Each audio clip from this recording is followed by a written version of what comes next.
Hey guys, welcome back to our channel. Before we move on, don't forget to drop a like. Don't hesitate to smash that subscribe button if you are new here. Also, do click on the bell icon to turn on our post notification.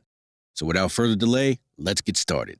Anger is a natural human feeling that many people try to avoid.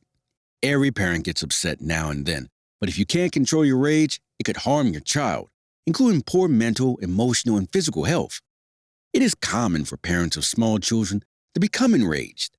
It's a period when you're dealing with several things, such as family, work, housekeeping, and social events.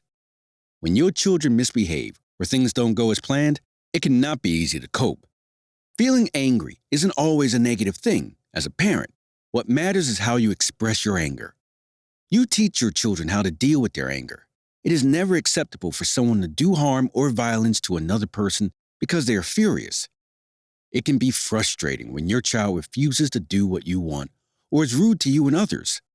You and your partner or relative may dispute parenting, punishment, or who does what around the house. You may feel pushed to the brink when you're exhausted, sick, pressured at work, have money issues, or haven't had time to yourself. When you add in a young child's needs and demands, it's easy to get angry. These are all common causes of parental anger. You may become angry by your child's anger or frustration. If your child is furious and speaks angrily to you or refuses to do what you ask, you may become angry. Other causes that can make you furious include illness, work-related stress, financial troubles, a lack of sleep, and not enough time for yourself. At some point, every parent becomes enraged with their children. It may feel good to yell in the heat of the moment, but parents typically feel horrible after losing their cool with their children.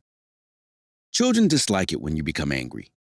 Imagine someone 3 times your size yelling at you, and that person is the one you rely on for everything. All your bodily and emotional requirements, including love, self-esteem, and self-confidence. It wouldn't be pleasant. It's not good if your small child doesn't appear concerned by your anger. It indicates they've seen too much of it and have evolved defenses against it as well as against you and are less likely to want to please you. That means you have to put in some effort to mend your connection. For children, anger is frightening enough. When that anger turns into name-calling or other forms of verbal abuse, it has a greater personal cost. It can affect your child's capacity to create relationships and trust in the future, and their developing self-esteem.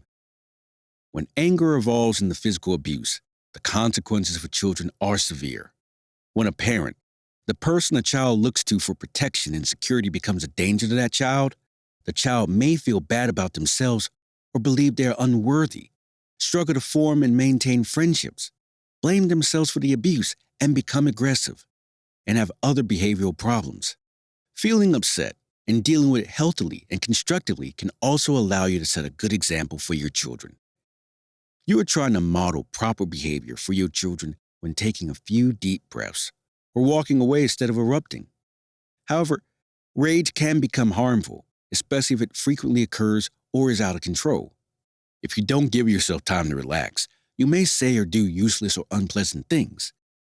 Also, for children to grow and develop, they need to feel safe and comfortable. So being around a lot of fighting and yelling isn't beneficial to them. Nobody loves your children more than you.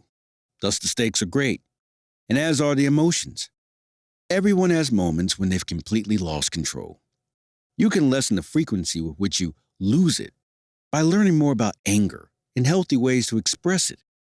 It may take some time, but you may learn to communicate your anger in ways that help you maintain and, in some circumstances, develop your relationship with your children. It takes time to change your parenting. You'll be better positioned to regulate your anger and handle things calmly if you're ready to slow down and examine what's underlying it. The first is to notice when you are getting angry. The first step is to recognize how your body reacts when you feel irritated. Often, thoughts register in your body before you're even aware of their feelings. Sometimes you may clench your teeth or talk quickly. Take note of where your anger manifests in your body. You'll be able to recognize when your irritation is mounting before you burst with experience. You will be more successful in following the remainder of the instructions without exploding if you catch your anger while it is still tiny and manageable. As parents, we must acknowledge that the ability to detect and regulate one's emotions is a developing skill. Emotions are contagious, especially those of our children. Our goal is to teach our children how to increase their ability to feel, name, and control the intensity of their emotion. When our emotions get too strong, we jeopardize our child's ability to learn.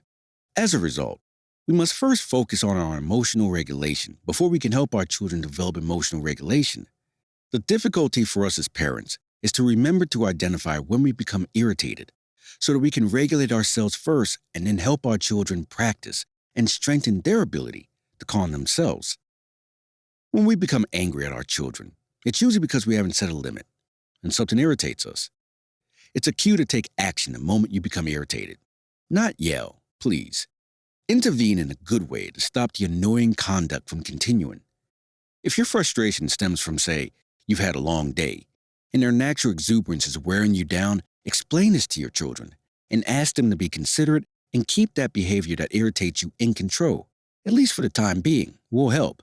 Suppose the kids are becoming increasingly obnoxious, playing a game where someone is likely to get hurt, stalling when you've asked them to do something, squabbling while on the phone.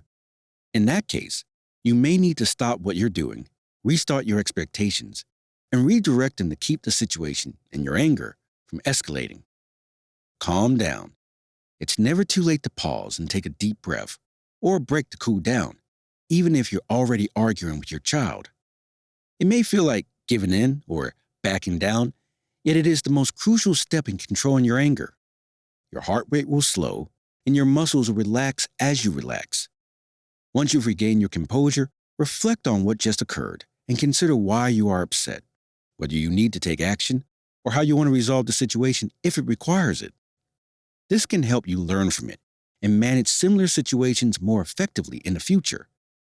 Explain why you are furious with your children and apologize for losing your temper, yelling, or saying something harmful.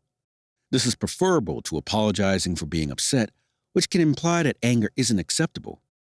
Instead of acting on your anger, pay attention to it.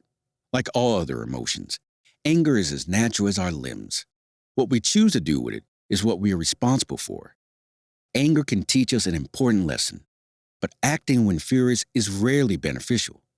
In rare cases, we need self-defense because we make decisions we would never make in a reasonable state. The most constructive method to deal with anger is to limit its expression and then use it diagnostically once we've calmed down. We need to enforce regulations before things get out of hand, or we need to start putting the kids to bed half an hour earlier. We need to rebuild our relationship with our child so she doesn't treat us badly. Sometimes we're astonished to discover that our rage is directed towards our partner, who isn't fully involved in parenting, or even our boss. And sometimes the reason is that we have unresolved anger that spills over onto our children, and we need to seek treatment through counseling or a parent support group. Remember that showing your anger to another person can exasperate it. Contrary to popular belief, expressing anger at another person is not productive. According to research, expressing anger when angry makes us much angrier. This makes the other person angry because they are hurt and terrified. Not surprisingly, rather than resolving anything, this only widens the chasm in the relationship. Anger expression isn't completely authentic. Because you are upset inside, anger is an attack on the other person.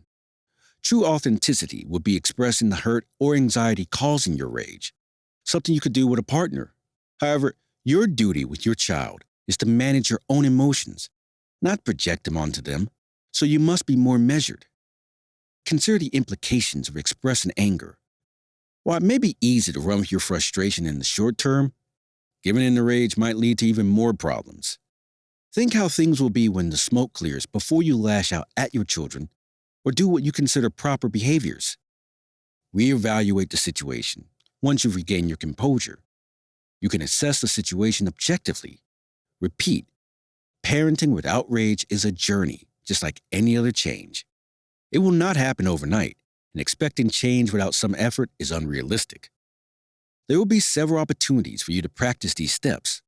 The good news is that as you practice more, it will become easier. Seek counseling if you have a lot of trouble controlling your anger. There is no shame in seeking assistance. The humiliation comes from surrendering your parental responsibilities physically or psychologically harming your child. That's all we got for today, guys. Also, Don't forget to thumbs up the video and subscribe for more entertaining content. And we'll see you again soon.